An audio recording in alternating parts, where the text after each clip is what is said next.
Lucas Chen dropped to one knee in the middle of Giovanni's restaurant at 8:47 p.m. on a Friday evening that had started as just another casual dinner with his best friend, but was about to transform into something that would reshape both their lives in ways neither could have predicted.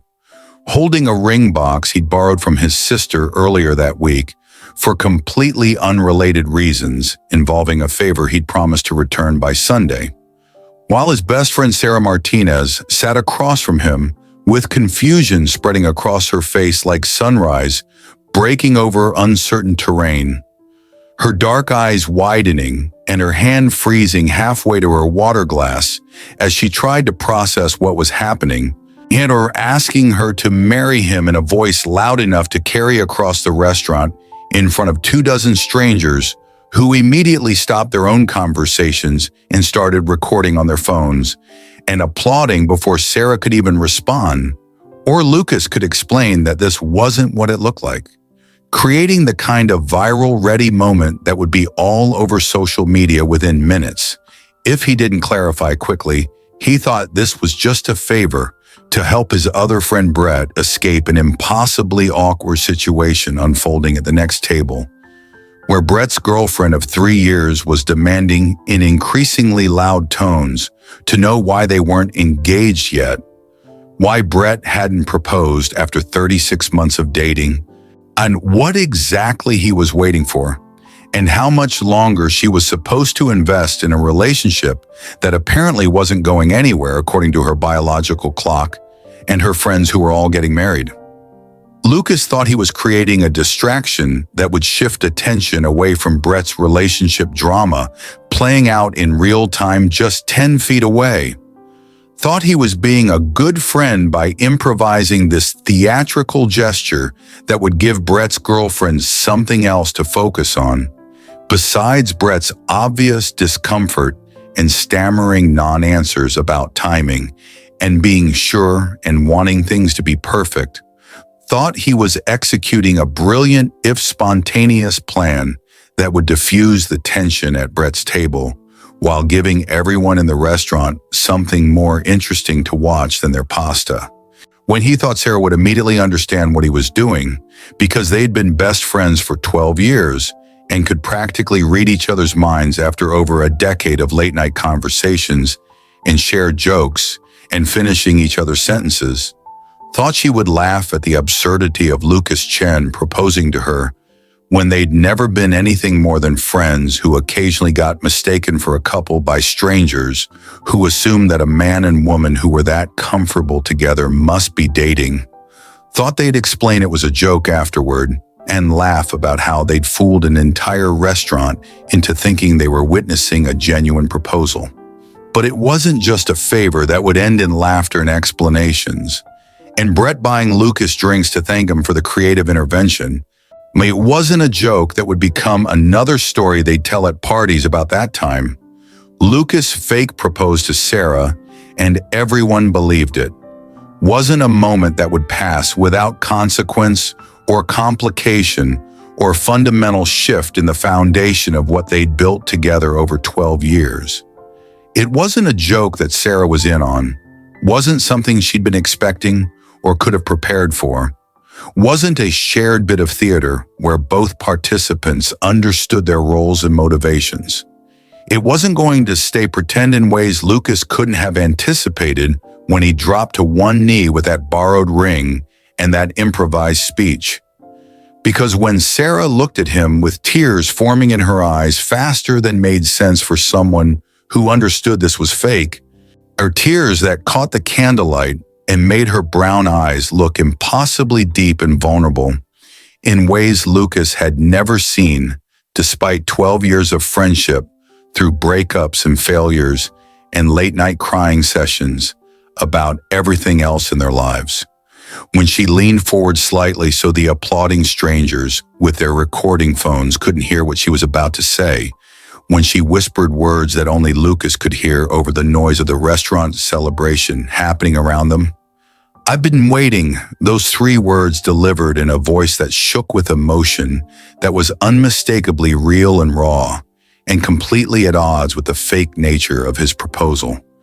Lucas realized with a kind of clarity that feels like ice water and revelation simultaneously that his best friend of 12 years had been in love with him the entire time. That the line between friendship and something more hadn't been clear and obvious the way he'd always assumed it was, had been crossed long ago in Sarah's heart, even if Lucas had been too blind or too comfortable or too convinced of his own narrative about their relationship to see what apparently everyone else in their lives had seen, had been crossed sometime during those 12 years of movie nights and coffee shop study sessions and being each other's +1 to weddings, and convinced that what they had was perfect friendship unsullied by romantic complication. That what he'd meant as pretend, as performance, as favor to a friend in crisis, sure had just become the most real moment of his life, because Sarah's whispered confession had transformed his fake proposal into something he couldn't fake his way out of, had revealed feelings that had been hidden for 12 years, had changed everything between them in the 3 seconds it took her to say, "I've been waiting," in a voice that made clear she'd been waiting a very long time for exactly this moment, even if the moment itself was built on false pretenses and borrowed rings and favors for other people's relationships. If you believe that sometimes the truth comes out in the most unexpected moments when we're not prepared to hear it or handle it or know what to do with it, that best friends can become soulmates if we're brave enough to see what's been there all along, hiding in comfortable familiarity. In that love has been waiting all along in plain sight while we've been looking everywhere else for it. Please like this video right now. Share it with someone who believes in fate and second chances and the possibility that the person you're meant to love has been beside you the entire time. And comment below where you're watching from, because every like and every share helps stories about love. Hiding in friendship reach people who haven't realized what's been in front of them all along, who've been searching for connection while ignoring the person who already knows them better than anyone else ever could. Lucas Chen was 29 years old and a marketing director at a tech startup where he created campaigns that convinced people they needed products they'd never heard of, was good at reading trends and understanding what made people click and share and engage, was successful in ways that had required sacrificing most of his personal life to build a career that looked impressive on paper but felt increasingly empty when he went home to an apartment that contained expensive furniture and no one to share it with. He'd been best friends with Sarah Martinez for 12 years since they'd met during sophomore year of college in a chemistry class where they'd been lab partners and had bonded over their mutual incompetence at science and their shared love of terrible puns and late-night diners that served breakfast at 3 a.m. In 12 years of friendship that had survived college and graduation and first jobs and relationship drama and geographic separation, when Lucas had taken a job in Seattle for 2 years before moving back because he'd missed Sarah more than he'd expected to miss anyone. 12 years of being each other's constant through everything else that changed. 12 years of assuming they'd figured out the perfect friendship that would last forever precisely because it wasn't complicated by romance or expectations beyond showing up for each other consistently. Lucas was recently single. He had broken up with his girlfriend of 8 months just 3 months ago after she'd given him an ultimatum about moving in together. And he'd realized he couldn't imagine sharing his space with someone who didn't understand his references or laugh at his jokes the way Sarah did. Had been single for 3 months and vaguely thinking about dating again, but not actively pursuing it because work was busy and dating felt exhausting.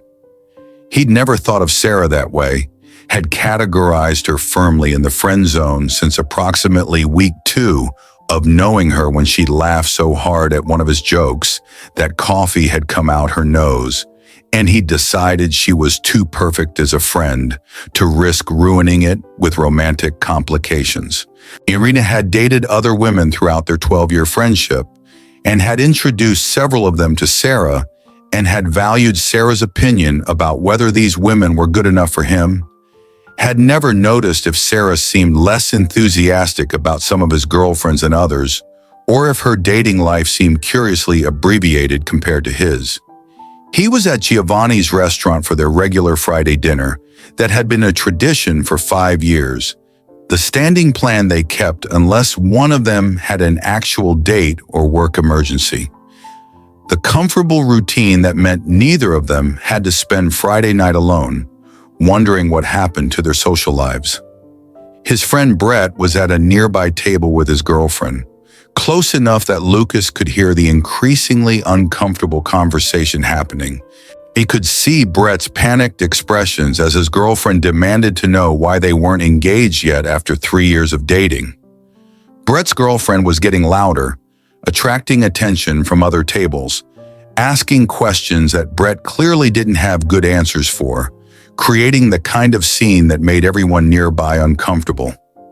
Brett had made eye contact with Lucas across the restaurant, desperate eye contact that communicated "help me" in the universal language of friends in crisis, had looked at Lucas with an expression that begged for intervention or distraction or anything that would shift attention away from his table. Lucas had improvised the fake proposal in approximately 3 seconds of decision-making. He had remembered that he happened to have a ring box in his jacket pocket because his sister had lent it to him earlier that week for a completely different favor involving returning it to a jeweler for resizing, had thought that dropping to one knee and proposing to Sarah would create enough of a spectacle that Brett's girlfriend would stop interrogating Brett and watch his proposal instead. He didn't know Sarah's real feelings, had no idea that she'd been in love with him for 12 years, had assumed she saw him exactly the way he saw her, which was as perfect friend and nothing more, had assumed she'd immediately understand what he was doing and would play along, and they'd laugh about it later. Sarah Martinez was 28 years old and an elementary school teacher who spent her days with second graders who thought she hung the moon, and her evenings grading papers and planning lessons and trying not to think about how she'd been in love with her best friend for 12 years without ever finding the courage to tell him. She'd been best friends with Lucas for 12 years, had been in love with him for almost exactly as long, had fallen for him somewhere around week 3 of their friendship when he'd stayed up until 4 a.m. helping her study for a chemistry exam. She was going to fail and had brought her coffee at 3 in the morning and had made her laugh when she'd been ready to cry from stress and exhaustion. She'd been in love with Lucas the entire time they'd been friends. He had hidden it so completely that apparently he'd never suspected. Had perfected the art of being the supportive best friend while dying inside every time he introduced her to a new girlfriend. She'd watched him date Emma and Jessica and Michelle and half a dozen other women whose names she'd forced herself to remember and whose flaws she'd cataloged while pretending to be happy for him. Had listened to him describe falling in love with these other women while pretending her heart wasn't breaking, had given him advice about their relationships while wishing he'd ask her instead of asking about them.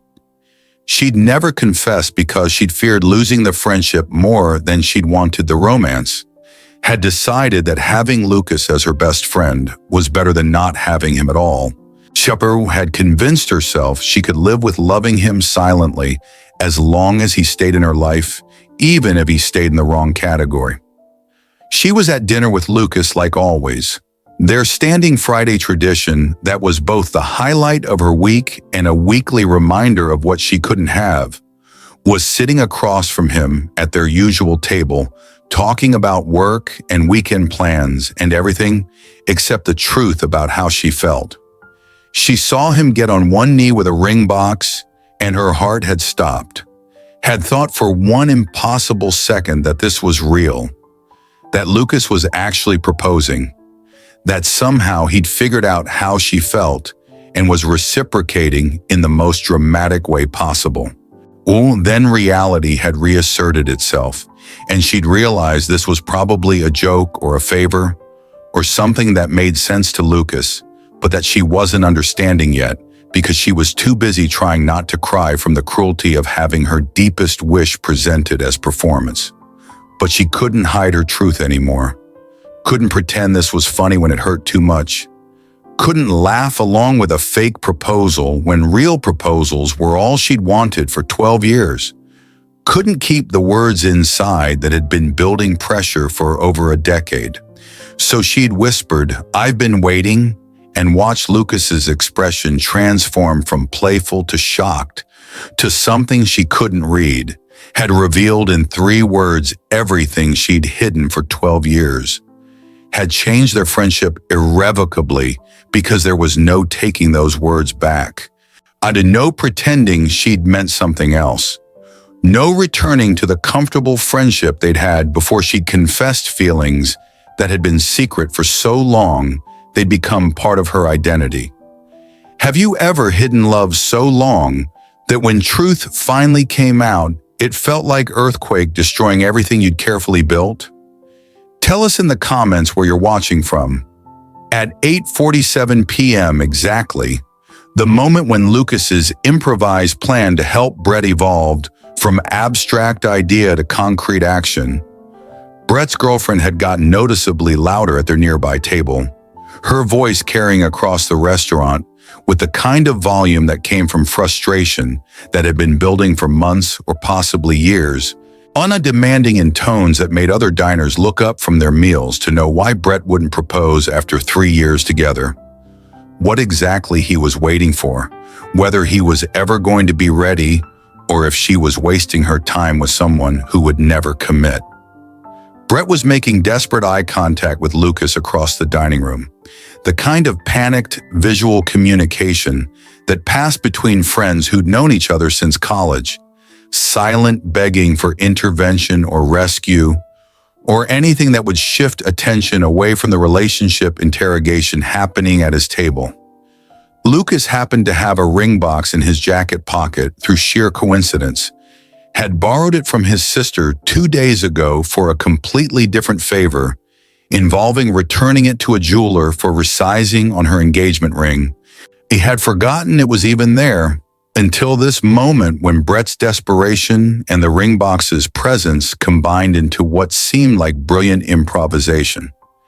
He decided in approximately 2 seconds to create a distraction that would give Brett breathing room, would shift the restaurant's attention from one relationship crisis to a fabricated proposal that would be dramatic enough to make everyone forget about Brett's girlfriend's demands. He got on one knee in front of Sarah with the kind of theatrical flourish that required commitment to the bit, pulled the ring box from his pocket with a magician's timing, prepared to deliver a proposal he assumed Sarah would immediately recognize as performance.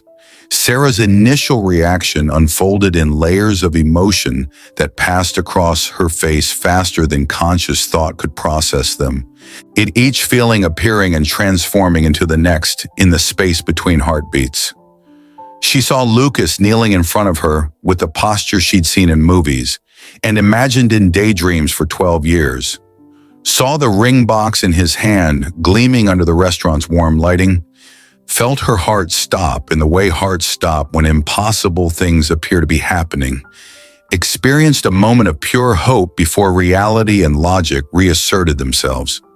Is this real? Her mind asked in the fraction of a second before rational thought intervened. Is Lucas actually proposing to me?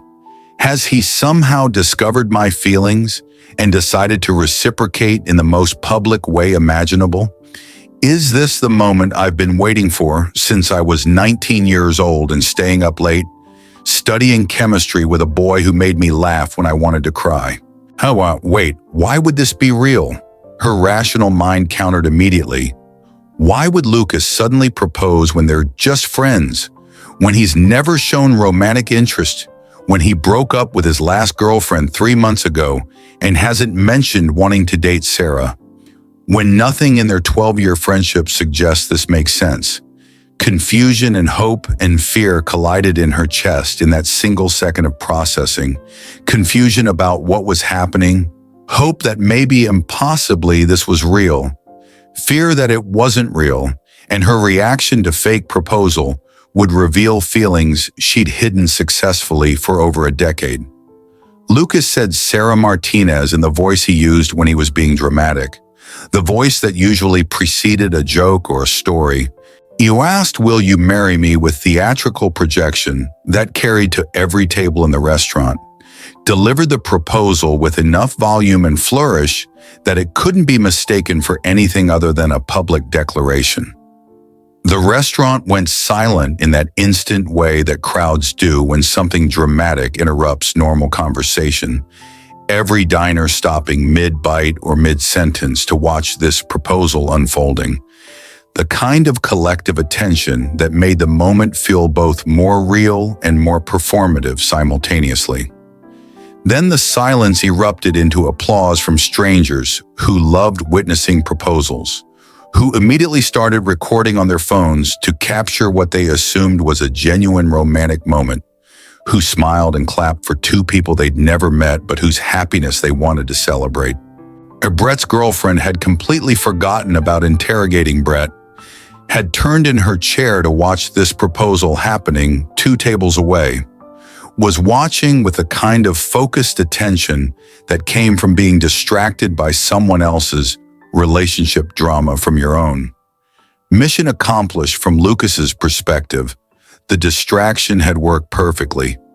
Brett's girlfriend was no longer demanding answers about why Brett hadn't proposed, was instead watching Sarah and Lucas with an expression that suggested she was mentally comparing this public proposal to whatever private conversation she'd been trying to force Brett into having.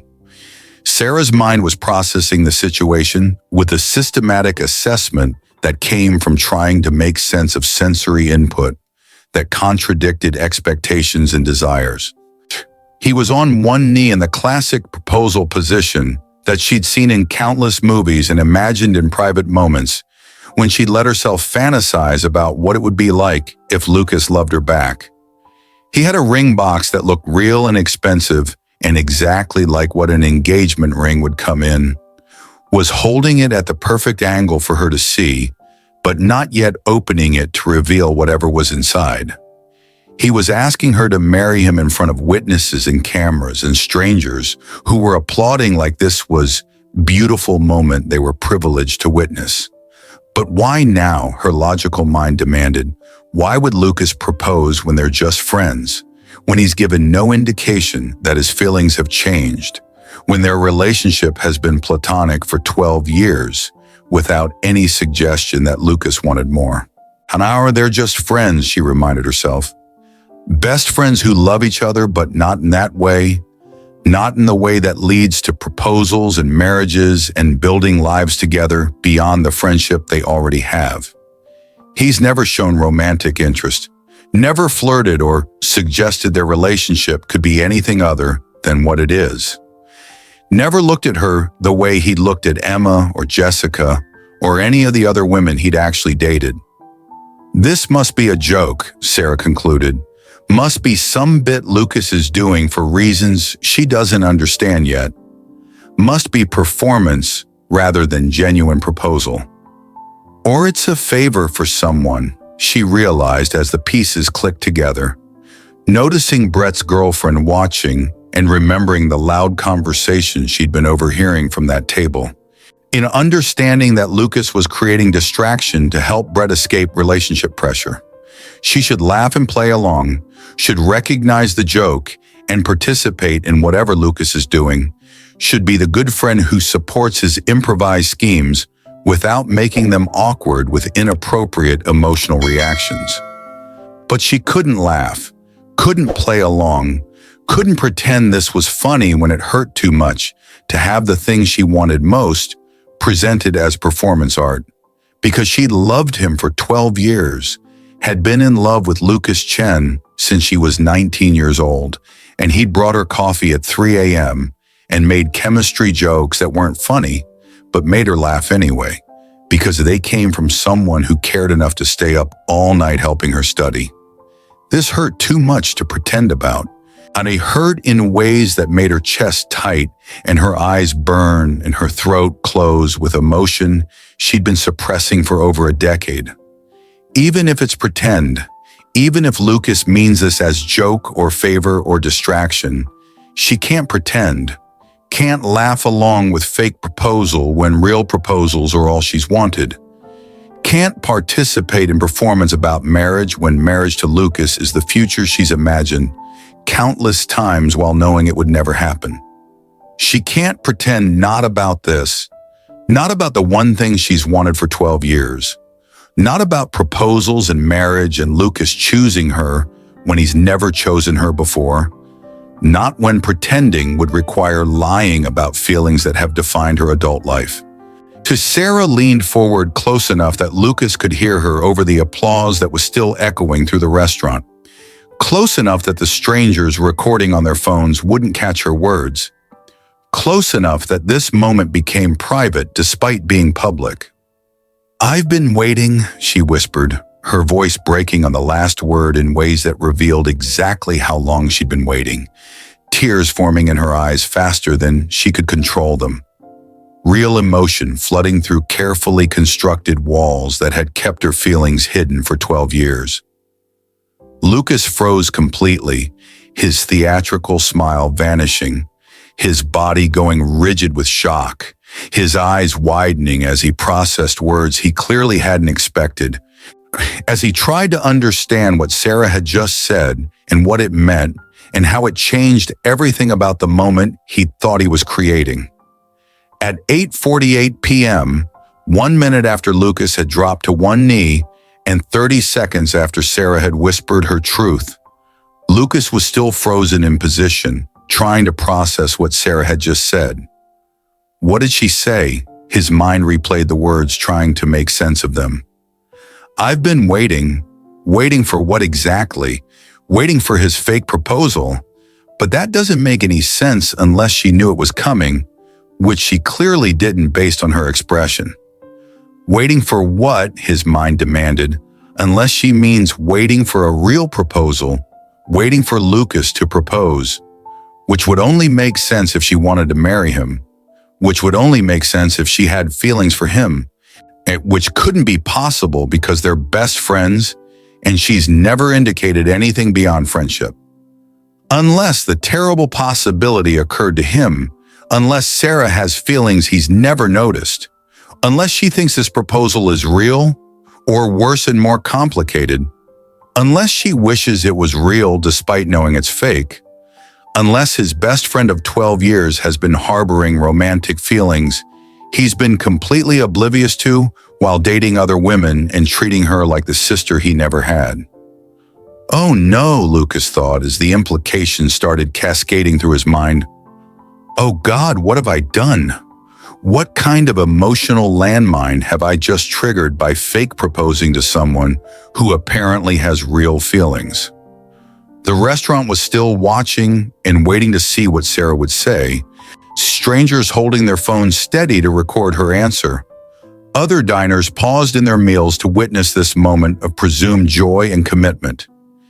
People were recording this entire scene that was supposed to be performance, but had apparently become something far more complicated and real, recording Sarah's tears and Lucas's frozen expression and the tension that was probably visible to anyone actually paying attention, rather than just seeing what they expected to see. Brett's girlfriend had completely forgotten about Brett's failure to propose, was watching Sarah and Lucas with rapt attention, was probably mentally cataloging details to compare to whatever proposal she eventually extracted from Brett. Lucas was still frozen on one knee, still holding the ring box. It's still trying to process what Sarah had whispered while maintaining some semblance of composure in front of 24 strangers who were waiting for the romantic conclusion to this public proposal.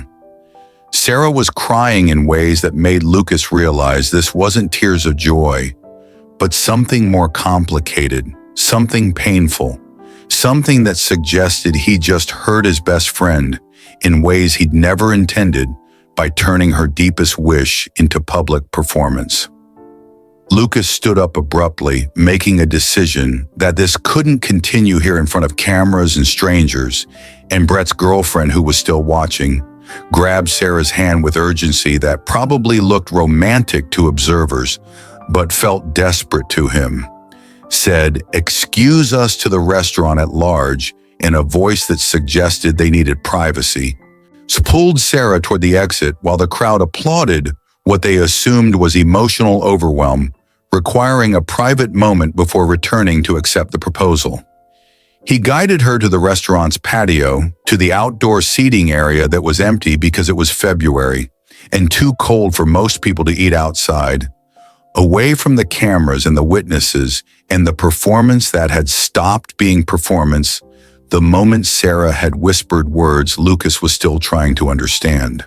Outside in the February cold with only dim patio lighting and the sound of traffic from the street beyond, Sarah immediately started apologizing in the way people apologize when they have revealed something they'd meant to keep hidden. "I'm sorry," she said, wiping tears from her face with hands that shook slightly from cold or emotion or both. "I ruined your joke. I know it wasn't real. I shouldn't have said what I said. Just forget it happened and we can go back inside and laugh about it." Lucas was confused in ways that made his usual confident decision-making completely fail him. Was trying to understand what Sarah meant and what she felt, and what he'd just done to their friendship by proposing as performance, when apparently proposals meant something very different to Sarah than they meant to him. "What did you mean?" Lucas asked. "By I've been waiting? What were you waiting for, Sarah? What was that about?" Sarah looked away, refusing to meet his eyes, said, "Nothing. It was nothing. Just forget I said anything." Tried to dismiss her confession as momentary emotional overwhelm that didn't require further discussion. "Sarah, please," Lucas said, his voice carrying urgency that came from 12 years of friendship and the sudden terrifying realization that he might not know his best friend as well as he'd thought. "Please tell me what you meant, because I need to understand what just happened." Sarah took a deep breath, like someone preparing to jump off a cliff. Took the kind of breath that preceded life-changing confessions that couldn't be taken back. "I've loved you for 12 years, she said, the words coming out in a rush, like she needed to say them all before courage failed her. "Since sophomore year of college, when you stayed up all night helping me study for chemistry, even though you had your own exam the next day, when you bought me coffee at 3 a.m. and made terrible science puns and made me laugh when I'd been ready to cry from stress. I fell in love with you then," Sarah continued, "with Lucas Chen, who cared enough to sacrifice his own sleep to help me pass a class I was failing, who made studying feel less lonely, who became my best friend and the person I measured everyone else against." The full confession poured out with the momentum of 12 years of suppressed emotion finally finding release. "I watched you date Emma and Jessica and Michelle and every other woman you've introduced me to over the years. Watched you fall in love with them while I pretended to be happy for you. Pretended to be the supportive best friend who wanted nothing more than your friendship. I watched you talk about them with the kind of excitement you never had when talking to me.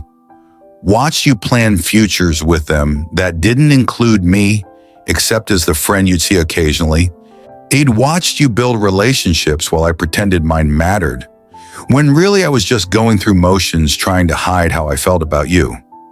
I pretended to be happy being your best friend when I wanted to be more. Wanted to be the person you called first with good news. Wanted to be the person you came home to instead of the person you grabbed coffee with between other commitments. Wanted to be your choice instead of your constant. But I never said anything," Sarah continued, her voice rough with emotion, "because losing you as a friend seemed worse than not having you romantically. because I convinced myself that having some of you was better than risking everything on confession that might end our friendship entirely. Because I was terrified that if you knew how I felt, you'd disappear from my life, and I couldn't survive that. Lucas was speechless in ways he'd never been speechless before, was processing information that contradicted everything he'd believed about their friendship and Sarah's feelings in the last 12 years of their relationship. 12 years, his mind repeated. She's loved me for 12 years. The entire time we've been friends, she's been in love with me. All this time while I was dating other women and treating her like a sister and never questioning why she was always available and always supportive and always there, she was in love with me and hiding it. How didn't he know? How had he missed 12 years of hidden feelings? How had he been so blind to what was apparently obvious to Sarah every single day? In all those movie nights where they'd sat on his couch watching films and eating popcorn, and he'd thought they were just friends enjoying each other's company, had she been wishing they were on a date? Had she been hoping he'd kiss her instead of discussing the film's cinematography? Late-night conversations about life and dreams and fears, where they'd shared things they didn't share with anyone else. Had she been hoping he'd realize she was the person he'd been looking for while he'd been looking everywhere else? Her dating other guys over the years in relationships that never seemed to last more than a few months, had that been her trying to hide her feelings or trying to move on or trying to make him jealous? Had every boyfriend she'd had been measured against Lucas and found wanting? And everything was replaying differently in Lucas's mind with this new information. 12 years of memories reframed by the knowledge that Sarah had loved him the entire time. Every interaction taking on new meaning when viewed through the lens of unrequited love instead of mutual friendship. Lucas remembered with the clarity that comes from seeing patterns you'd somehow missed despite them being obvious. Remembered Sarah always being there during every crisis, in celebration, and ordinary moment of his adult life. Being the constant when everything else changed. Being the person he called first with good news and the person he turned to when life fell apart. He remembered his breakups with Emma and Jessica and Michelle, and how Sarah had comforted him through each one. Sure, he had listened to him process his feelings and had offered perspective that helped him heal, had been patient and understanding, and had never once suggested that maybe he was looking for the wrong things in the wrong people, had never hinted that maybe what he was searching for was already right in front of him. He remembered Sarah's dates over the years, the handful of boyfriends she'd had who never seemed to last more than a few months, relationships that had always seemed half-hearted in ways Lucas had noticed but never questioned, had noticed she never seemed devastated when they ended, never seemed to invest the way Lucas invested in his own relationships. They never lasted long, and she'd always said the same thing when they ended. Just not right. He wasn't the right person. The timing wasn't good. We wanted different things. There were explanations that seemed reasonable, but now took on different meaning. Was it because of him, Lucas wondered? Were those relationships doomed because Sarah was comparing every man she dated to Lucas himself? Because she was in love with someone else the entire time and was just going through motions trying to move on or hide her feelings or make herself stop wanting what she thought she couldn't have? Specific memories surfaced with painful clarity. Senior year formal when Sarah's date had canceled 3 days before the dance, and Lucas had offered to take her as a friend so she wouldn't miss it, had picked her up and seen her in that blue dress that made her eyes look impossibly dark, and had thought she looked beautiful, had actually thought those exact words, "Sarah looks beautiful tonight," but had dismissed the thought immediately because they were friends, and friends didn't think about friends that way. She'd worn a blue dress that matched her eyes and had done something different with her hair, and had smiled at him like he'd rescued her from disappointment. And they danced together and laughed together, and he'd thought what a perfect evening it was spending time with his best friend, had never considered that maybe she'd hoped it was a real date instead of a favor. More memories cascaded through his consciousness with the weight of evidence he'd been ignoring for over a decade. His mom had asked constantly over the years, "When will you date Sarah? Why are you wasting time with these other girls when Sarah is perfect for you? When will you realize what everyone else can see?" His sister had said repeatedly, "Ik, you and Sarah are already basically married. You talk every day and finish each other's sentences and plan your lives around each other. You might as well make it official." His friends had joked endlessly, "Just date her already. We're all tired of watching you two pretend you're just friends. We're placing bets on when you'll finally figure it out." The jokes delivered with the kind of knowing looks that suggested everyone was in on something Lucas wasn't understanding. Everyone saw it except him. Everyone recognized that he and Sarah had something that went beyond normal friendship. Everyone except Lucas himself had understood that what they had was foundation for romance, not barrier against it. When everyone had been waiting for Lucas to wake up and see what was apparently obvious to every person in his life, except the one person who needed to see it most. Lucas was experiencing a crisis that felt like earthquake, destroying bedrock he thought was solid, was questioning what he actually felt for Sarah beyond the friendship he'd always categorized their relationship as, was trying to untangle 12 years of assuming he knew exactly what she meant to him. She's his best friend. That much is undeniable. The person who knows him better than anyone. The person whose opinion matters more than anyone else's. The person he can't imagine his life without. He loves her.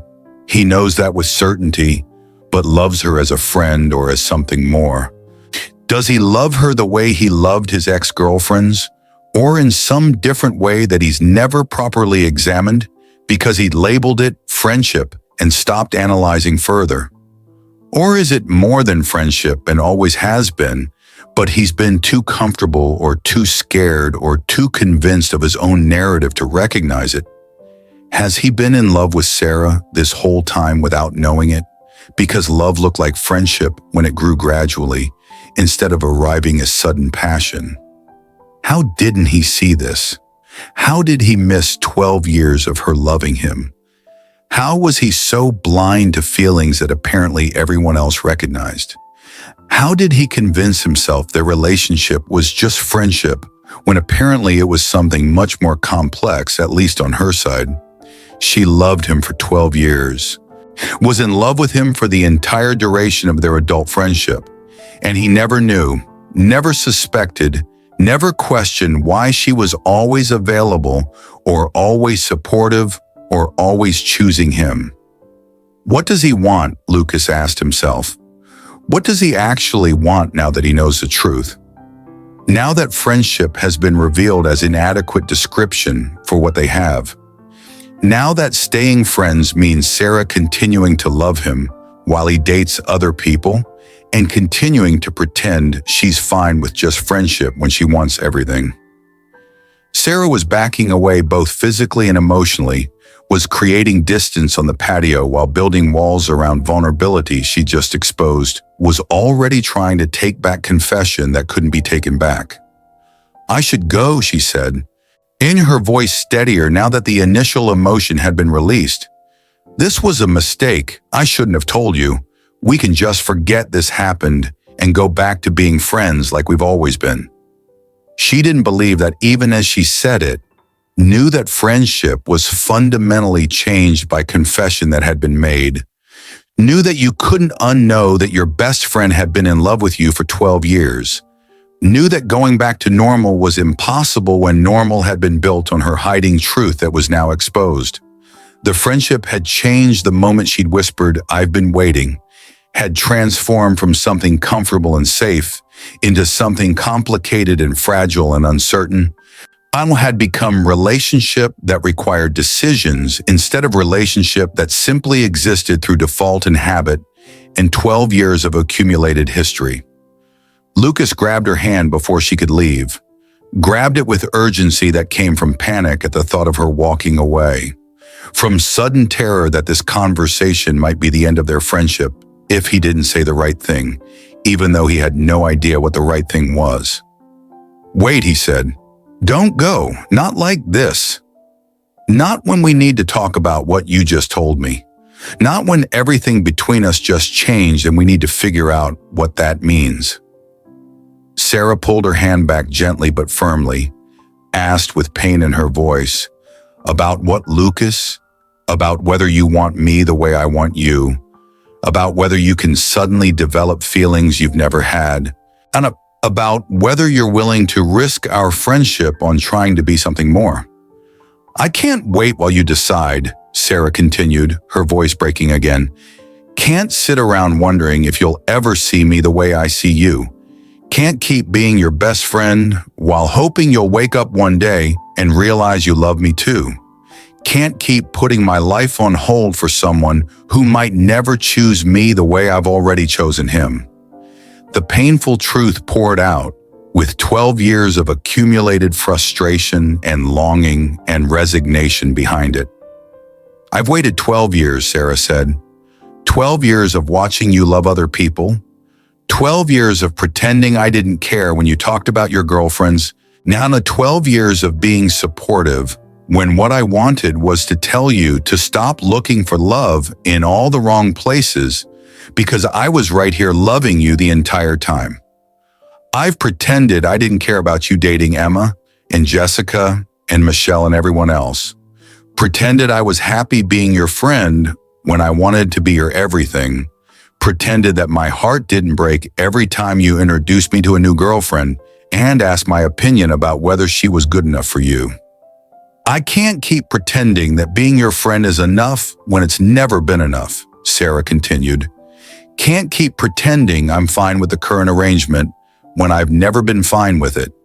Can't keep hiding how I feel because hiding is killing me slowly, and I can't survive another 12 years of loving you while you love everyone except me. I can't keep waiting for you to notice me as something more than your best friend. Can't keep hoping that someday you'll wake up and realize what apparently everyone else already knows. Can't keep building my life around someone who sees me as permanent fixture, but not as romantic possibility." "I need to let you go," Sarah said, the words clearly costing her everything to say. "Need to actually move on instead of pretending to move on while still being in love with you. Need to create distance so I can heal from loving someone who doesn't love me back the same way. Need to protect myself from more years of hoping for something that might never happen." And Lucas stood on that cold patio, realizing that his fake proposal meant to help Brett had just cost him his best friend, had forced confession that changed everything.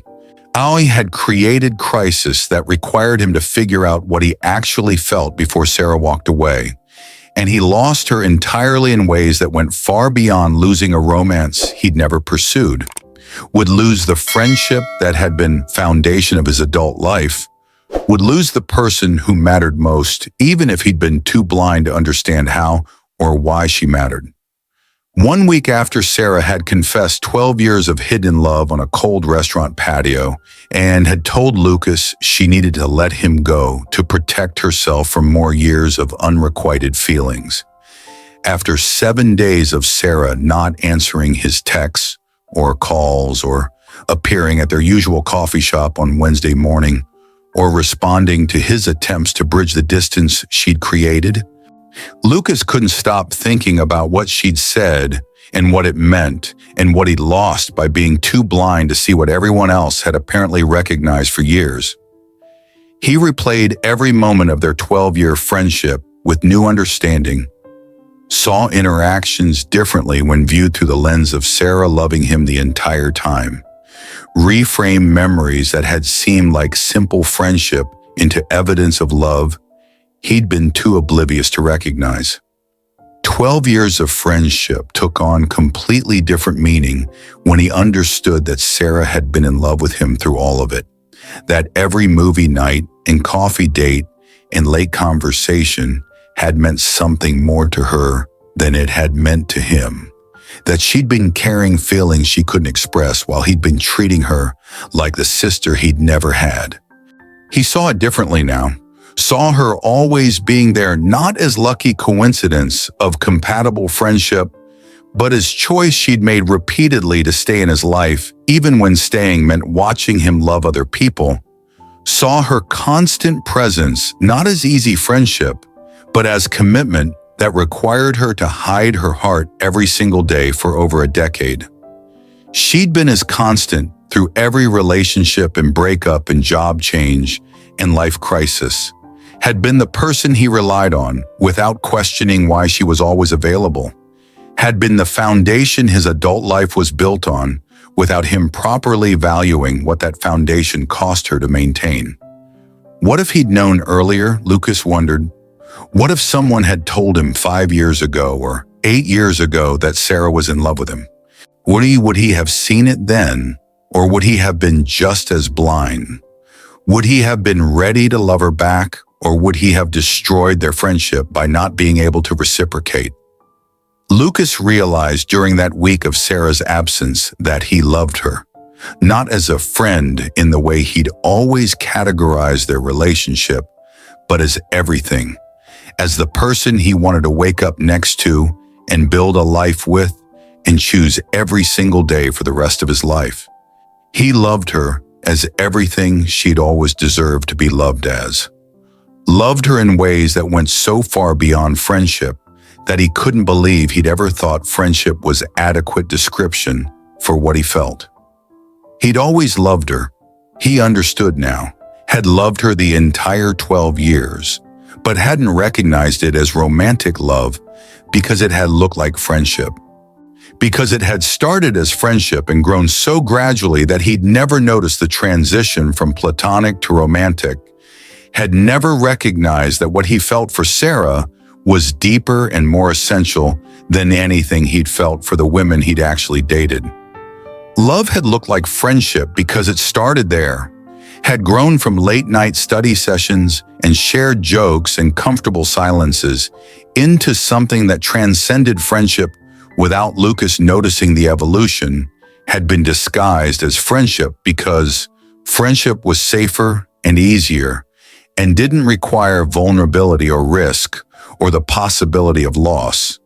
But it was more than friendship and always had been, he recognized now. Sorna had always been the kind of love that meant Sarah was the first person he wanted to tell about good news, and the person whose opinion mattered more than anyone else's, and the person he structured his life around without consciously deciding to do so, had always been love, even when he called it friendship, because he hadn't known what else to call feelings that didn't fit the narrative he'd constructed about what romantic love was supposed to feel like. Lucas went to Sarah's apartment on the 8th day of her silence, went with determination born from a week of realizing what he'd had and what he'd lost and what he needed to fight for, went knowing exactly what he needed to say and do, even though terror gripped him because what if he was too late? What if Sarah had meant what she said about needing to let him go? What if she'd spent this week building walls he couldn't break through? He knocked on her door, and when she opened it with surprise and wariness and hurt in her eyes, he got on one knee again right there in her apartment doorway, pulled out a ring box that wasn't borrowed this time, but was his own purchase made with his own money for his own purposes, got on one knee for the second time in 8 days, but this time with completely different intentions. Sarah Martinez, Lucas said, using her full name the way he had during the fake proposal, but with different tone entirely, different emotion, different meaning behind familiar words. I was an idiot for 12 years, was blind to what everyone else could see, was too comfortable in friendship to recognize it had evolved into love. Someone was too scared of losing you to risk changing what we had, even though what we had was already more than friendship in every way that mattered. But I'm not pretending anymore, Lucas continued, not pretending this is favor or joke or distraction, Not pretending I don't know exactly what I'm asking and what it means and what I'm risking. Not pretending I haven't been in love with you for longer than I realized, possibly for all 12 years, but definitely for every second since you told me you'd been waiting. "Will you marry me?" Lucas asked, the same question he'd asked a week ago, but this time meaning every word. This time asking not to create distraction, but to build future. This time with real ring and real feelings and real hope that Sarah would say yes, despite having every reason to say no after he'd taken 12 years to figure out what she'd known since they were 19. Sarah started to say, "You don't have to do this." Started to offer him exit from obligation or guilt or whatever she assumed was motivating this proposal. Started to protect him from feeling pressured by her confession. "I'm not asking as a favor," Lucas interrupted before she could finish. "Not asking because I feel obligated or because I feel guilty about not knowing sooner. Not asking because I think this is what you want to hear. I'm asking because I love you, Sarah. Love you in ways I should have recognized years ago. Love you as more than friend, and always have, even when I was too stupid to understand what I was feeling. I think I always have loved you," Lucas said. "Think I've been in love with you since college, but called it friendship because I didn't know love could look like comfort and safety and home instead of passion and uncertainty and constant questioning. Didn't know love could be the person you want to talk to about everything instead of the person who makes your heart race. Didn't know that racing hearts calm down, but deep love just keeps getting deeper. I just needed you to say it first," Lucas admitted. "Needed you to wake me up by confessing feelings I'd somehow missed. Needed the shock of your words to make me see 12 years of friendship as 12 years of love I'd been too blind to recognize." Sarah was crying and laughing simultaneously, was experiencing emotions too complex to separate into distinct categories. When he was looking at Lucas kneeling in her doorway with expression that showed she wanted to believe him, but was scared to hope after 12 years of hoping and being disappointed. "Yes," she said, the word coming out choked with tears. "Yes, I'll marry you. Yes to everything. Yes, even though you made me wait 12 years. Yes, because I've been waiting, and you're finally here, and you finally see me." "I've been waiting," Sarah repeated, the words that had started everything a week ago, the confession that had changed their relationship irrevocably. "I know," Lucas said, standing and pulling her into his arms. "I know you've been waiting, and I'm so sorry I made you wait. Sorry I was too blind to see what was right in front of me. Sorry you had to watch me date other women while hiding how you felt. Sorry for every moment of those 12 years when you loved me and I didn't know. I'll spend forever making it up to you," Lucas promised. "Spend the rest of our lives proving that I see you now, that I choose you now, that I'm done being blind to the best thing that ever happened to me." 6 months later, they had a small wedding ceremony that felt less like beginning and more like acknowledgement of what had been true for 12 years, was celebration of love that had existed long before engagement or proposal or conscious recognition. Lucas's sister, who'd lent him the ring that had started everything, was crying happy tears and saying, "I knew it," was claiming credit for inadvertently creating the situation that had forced Lucas to finally see what she'd been telling him for years. Brett served as best man, and his girlfriend was bridesmaid. And Brett announced during the reception that they'd gotten engaged too, that watching Lucas's fake proposal turn real had inspired him to stop being afraid of commitment, that sometimes watching your friends find courage helps you find your own. Everyone at the wedding was saying finally, was expressing relief that Lucas and Sarah had stopped pretending they were just friends, was celebrating relationship that everyone had recognized as inevitable long before Lucas himself had understood what he had. Lucas's vows were delivered with emotion that made his voice shake. 12 years ago, you became my best friend, Lucas said. Became the person I relied on and trusted and built my life around. Became the constant in a world that kept changing. Summer became the foundation everything else was built on, even though I didn't properly value what you gave me. Today you become my wife, Lucas continued. Become officially what you've been in my heart for longer than I knew. Become the person I choose legally and publicly and in every way that matters. But you've been my love all along, Lucas finished. Have been the person I loved most, even when I called it friendship. Have been my soulmate even when I was too blind to see it. I was just too blind to recognize that what we had was already love disguised as friendship. Sarah's vows were delivered through tears that blurred her vision, but didn't blur her certainty. I fell in love with you in a library at 3 a.m. over coffee and chemistry notes, Sarah said.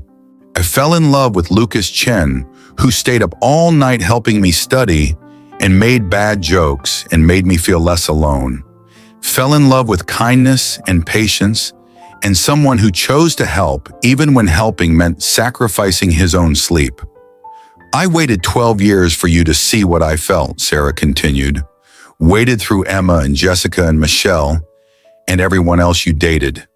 Waited while pretending to be just your friend when I wanted to be everything. Waited because losing you entirely was worse than never having you the way I wanted. And I'd wait 12 more years if I had to, Sarah finished. Would wait forever because you were worth waiting for. Because what we have is worth every moment of pain and hope and hiding I went through. Even because love that grows from friendship is worth more than love that starts with passion and fades when passion cools. Because you're the person I choose and have been choosing every day for 12 years, even when you didn't know you were being chosen. 2 years after the wedding, they returned to Giovanni's restaurant for anniversary dinner, requested the same table where everything had changed, even though everything had actually been building toward that change for 12 years before the fake proposal forced truth into open. Lucas pulled out a ring box as they finished dessert, a different ring box with different ring inside, an anniversary gift that made Sarah laugh with delight and ask again, "Really, you're proposing again?" "This time I mean it every time," Lucas replied. "Mean it every morning when I wake up next to you and every evening when I come home to you and every moment in between. Mean it in ways I didn't fully understand the first time, but understand completely now." Sarah asked, "Remember the fake proposal? Remember when you got on one knee to help Brett and accidentally changed our entire lives? Remember when you thought you were pretending and I told you I'd been waiting?" "There was nothing fake about it," Lucas said. "I was proposing to my future even though I didn't know it yet, was asking you to marry me on some level deeper than conscious thought, was acting on feelings I hadn't admitted to myself, but that were true nonetheless." "I was proposing to my future," Lucas repeated, "just didn't know it yet. And didn't know that the distraction I was creating for Brett would become the most real thing in my life. Didn't know that fake proposal would force me to see what I'd been missing." "I've been waiting," Sarah said again, the words that had changed everything, the confession that had transformed friendship into acknowledged love. "And I finally showed up," Lucas replied. "Finally woke up and saw what everyone else had seen. Finally recognized that the woman I'd been searching for in every failed relationship had been beside me the entire time. Finally understood that home wasn't a place but a person, and that person was you, had always been you, would always be you." When Lucas Chen dropped to one knee in Giovanni's restaurant at 8:47 p.m., holding a borrowed ring to create a distraction for his friend Brett's relationship drama, asking his best friend Sarah Martinez to marry him in front of strangers, who started applauding and recording before understanding it was supposed to be fake, before knowing they were witnessing performance rather than genuine proposal, He thought this was just an improvised favor that would end in laughter and explanations, and Brett, owing him drinks, thought he was helping a friend while creating amusing story he and Sarah would tell at parties, thought he understood exactly what he was doing and what it meant and how it would end. But Sarah whispered words that changed everything. Whispered, "I've been waiting," with voice that broke on the last syllable. So words that revealed she loved him for 12 years through every girlfriend he'd had and every late-night conversation they'd shared where he'd talked about dating other women while she'd hidden feelings that would have complicated everything. Loved him while pretending to be just his best friend because losing him entirely through confession was worse than never having him the way she wanted. Loved him through 12 years of hope and disappointment and resignation that maybe friendship was all she'd ever have. And Lucas, who'd been blind to what everyone else saw, who dismissed his mother's constant questions about when he'd date Sarah, who'd laughed off his sister's observation that he and Sarah were already basically married, who'd ignored his friends' jokes about them being perfect together, who treated obvious truth as amusing misunderstanding, suddenly saw 12 years of friendship differently when Sarah's confession forced him to re-examine every memory and every moment through new lens. He saw that love had been there all along, hiding in plain sight, disguised as friendship because it had grown gradually rather than arriving as lightning bolt, disguised as comfort and safety and home rather than presenting as passion and uncertainty and constant need for validation, disguised so well that he'd convinced himself they were just friends when apparently they'd been soulmates who hadn't acknowledged what they were. He saw that the woman he'd been searching for in every failed relationship had been beside him the entire time, had been the person he called first with news, and the person whose opinion mattered most, and the person he measured everyone else against, without realizing that measuring other women against Sarah meant Sarah was the standard by which he judged whether love was real. Because sometimes the person you're meant to love has been loving you all along, has been waiting for you to wake up and see what was always meant to be, even if the waking up takes 12 years and requires dramatic confession on cold restaurant patio, has been waiting through every relationship you had with someone else and every moment when you treated them as friend when they wanted to be everything. Waiting with patience that comes from knowing that real love is worth waiting for, even when waiting hurts. Waiting through fake proposals until you were ready to make it real, until you'd grown enough to recognize what you had, until you'd failed enough at finding love elsewhere to understand that love had been home the entire time. Waiting because sometimes the best love stories aren't about love at first sight, but about finally seeing what's been there all along, about waking up to recognize that your best friend is your soulmate, and your soulmate has been your best friend for 12 years, and the only thing that needed to change was your understanding of what you already had.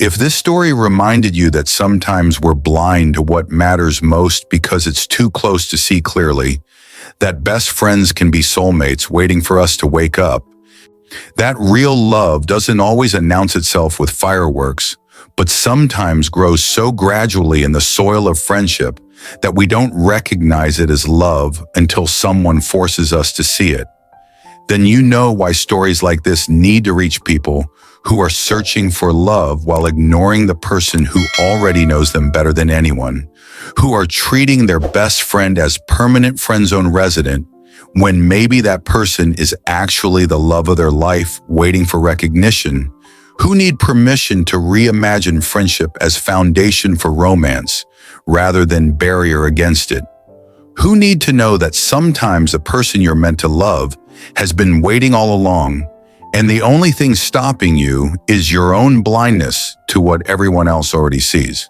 Now, have you ever realized too late that love was right in front of you the entire time? Ever looked at a friend and suddenly seen them completely differently?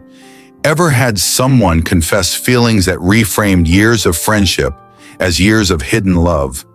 Ever been the one waiting for someone to wake up and see you? Tell us in the comments where you're watching from and rate this story from 0 to 10, because your engagement helps us understand that stories about love, hiding in friendship and patience, rewarded, and finally seeing what's been there all along, still matter in a world that tells us love should be obvious from the start. That if you have to wait, it's not real love. That best friends should stay in their category rather than becoming everything you never knew you needed.